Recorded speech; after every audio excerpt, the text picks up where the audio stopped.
اعوذ بالله من الشیطان الرجیم بسم الله الرحمن الرحیم. ګرانو زده کوونکو، نن غواړم د تقریبي جذر المربع ټاکلو عمومي طریقه در وپېژنم. له دې مخکې دوه خبرې باید په یاد ولرو. لومړی دا چې لکه څنګه مربع جذر دغسې تعریف کیږي چې د دوو مساوي ضربي اجزاو څخه یو جز د عدد مربع جذر دی، نو دلته به په عمومي طریقه کې پاړه تل په مساوي اعدادو کې وي، لکه 2 ضرب 2 3 ضرب 3 4 ضرب 4 او دغسې نور. دوهم دا چې که غواړو د جذر قیمت اشاري هم په لاس راوړو، نو دلته د یوه اشاري قیمت د لاسته راوړنې لپاره د جذر لاندې عدد ښی خواته د اشاریې 2 صفرونه باید اضافه کړو. که چیرې 2 قیمته د جذر لاسته راوړو، نو هلته به بیا 4 صفرونه اضافه کوو. همدغسې نورازم عملیې ته نوره خبرې هم که چیرې هلته وي، باید تاسې ورته ځیر شئ. یوه خبره بله هم یادته راغله، هغه دا چې که چیرې عددونه جوړې وو، نو جوړې عدد لپاره باید پاړه ترتیب شي. که چیرې له جوړو څخه یو عدد اضافي وو یعنې تاک وو، نو لومړی به د هغې تاک لپاره پاړه ترتیب کوو، بیا ورپسې جوړې عدد لپاره. لومړی راځم د دې عدد مربع جذر په عمومي طریقه تاسو ته پیدا کوم. دلته چې عدد 3 جوړې دی، نو لومړی جوړې لپاره باید پاړه په پام کې ونیسو. 3 ضرب 3 مساوي 9. نو که چیرې ترې تفریق شي 2، دلته به دغه ورته راښکته شي 9 به شي، مجموعه به 209 وي. دلته به دغه عدد 2 چنده کوو، څو به شي 6. اوس دلته بیا مناسب عدد ګورو، هغه مثال 4 دی. 4 په 4 کې 4 په 4 کې 14 یو حاصل، او 6 په 4 کې 24 یو 15. دغسې دا که چیرې ترې تفریق شي 3 یو، د دې حاصل د تفریق صفت اړتیا نشته چې ویلي کړو. اوس دلته دغه 2 عددونه راکښته کوو، ټول به 1440 شي. دلته به دوهم عدد 2 چنده کوو، پاتې عدد ته به یې ورجمع کوو. پاتې عدد دا نه دی چې 6 دی، پاتې عدد 18 دی. 4 که ترې لرې شي 18 کېږي، او که 4 2 چنده شي 8 به دې ته بیا ورجمع شي، څو به شي 18. نو دلته به اوس 18 ولیکو. دغسې اوس بیا هم مناسب پاړه ورته ګورو چې په څو کې ورته مهمه ده. مثال په او کې ګورو، دغسې 9 څلوېښت 4 شپږ 50 4 شپېته 6 اووه په شپږو کې 2 څلوېښت 2 څلوېښت 6 8 څلوېښت. ښه، دا ډېر زیاتېږي، نو یو بل عدد ورته ګورو. مثال 15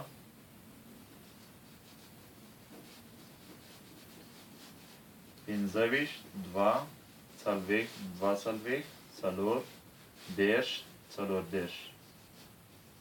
بیا هم زیاتېږي، په 2 کې ګورو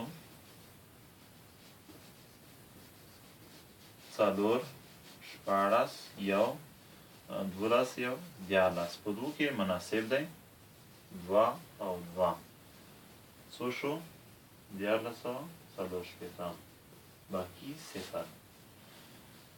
نو اوس ویلی شو چې دلته بیا ولیکم، بیا 11 9 40 مربع جذر قیمت څو شو 342.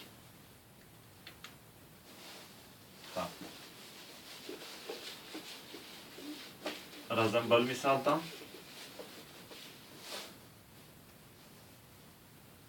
د 14 عدد غواړو مربع ضرب پیدا کړو تر یوه اشاري رقم پورې. نو دلته د دې عدد ښی خواته د اشاریې 2 صفرونه اضافه کوو، ځکه یو رقم اشاري هم پیدا کول غواړو. اوس دلته دغه جوړې عدد دی. نو لومړی جوړې لپاره مناسب عدد څو ښه دی؟ 3. 3 ضرب 3 9. دا که چیرې ترې کم شي څو پاتې کېږي؟ 15. دا به راښکته شي 28. 528. دا به دوه چنده شي څو به شي؟ 6. دلته د دې لپاره چې وخت ضایع نه شي قیمتونه په پام کې نیولي دي. اوو کې په اړه ورته مناسب ده اوه شپېته. په اوو کې ګورو 9 څلوېښت 4. اوه په شپږ کې 2 څلوېښت 4. شپږ څلوېښت 400 9 شپېته 400 9 شپېته. 18 نه 9 کم شي 9. 12 نه 6 کم شي 6 او دلته 0. اوس دغه صفرونه راښکته کوو او اشاریې ته باید پام وي چې په دا حالت کې اشاریه راسم پورته وړو. اوس د دې عدد لپاره د نه عدد پام کې نیسو. له دې مخکې باید دغسې وکړو چې دغه عدد دوه چنده کړو او پاتې عدد ته یې ورجمع کړو. پاتې عدد څو دی؟ شپېته. که اووه دوه چنده شي 14. 14 که شپېتو ته ورجمع شي څو به شي؟ 4 او مناسب پړه په څو کې ده؟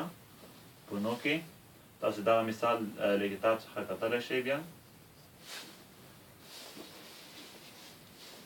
نو اوس ګورو چې څو کېږي. 249 ضرب 9. 9 په 9 کې 81. 9 په 4 کې 14. 14 8 څو کېږي؟ 4 څلوېښت 4. اووه په 9 کې څو کېږي؟ 3 شپېته 3 شپېته او 4 څو کېږي؟ 7 شپېته.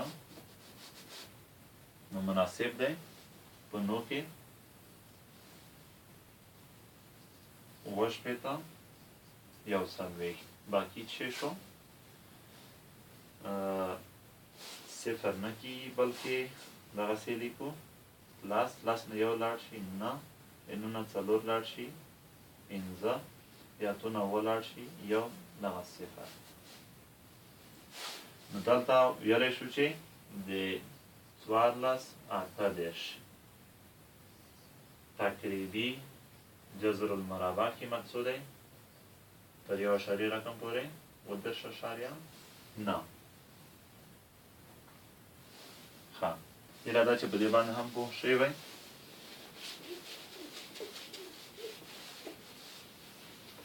راځم بل مثال ته. 24 ولس غواړو چې د دې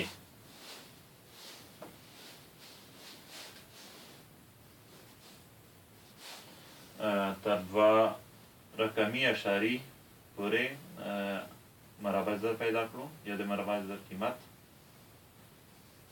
نو دلته باید 4 صفرونه په پام کې ونیسو. مناسب پړه ورته په څو کې ښه ده؟ 4 کې. دلته بیا هم 2 جوړې عدد ښکاري. 4 په 4 کې 16. له 14 که 6 تفریق شي څو کېږي؟ 8. 0 کېږي، دې ته اړتیا نشته. 18 ښکته کوو 819 کې. دلته دا 2 چنده کوو 8 به شي. مناسب پړه په څو کې ښه ده؟ په 9 کې. 9 اتیا په 9 کې څو کېږي؟ 9 اتیا په 9 کې 1 اتیا 8. 2 اویا 8 څو کېږي؟ 8 8 1. اته سوه یو شپږ یو. دلته اشاریه د دې پر ځای چې ښکته راوړو مستقیما یې پورته جګوو، دوه صفرونه راوړو دلته. اوس مناسب عدد بیا هم چې پام کې ورته نیسو، له دې مخکې دا مهمه ده چې دغه دوه چنده کړو، دې عدد ته یې بیا ورجمع کړو، نه چې دوه چنده شي اتلس، اتلس چې اتیا ته ورجمع شي اته نوي. مناسب عدد څو دی؟ یو.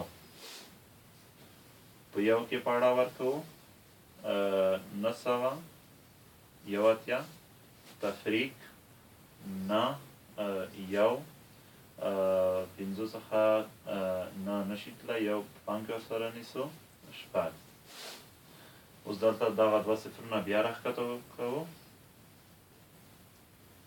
دغسې. دلته بیا هم یو ترې حذف کوو، پاتې عدد ته یې ورجمع کوو، یعنې د تل لپاره به وروستی عدد دوه چنده کوو، پاتې عدد ته به یې ورجمع کوو. نو دا که حذف شي پاتې عدد څو دی؟ نه سوه اتیا. یو که دوه چنده شي دوه کېږي، دوه که ورجمع شي بیا څو کېږي؟ نه سوه دوه اتیا کېږي.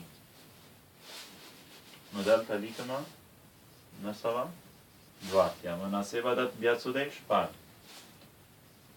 دلته هم شپږ لیکو. که پاړه ورکړل شي اته نوي شپږ ویشت شپږ شپږ دېرش درې دولس درې پنځلس یو اته په شپږو کې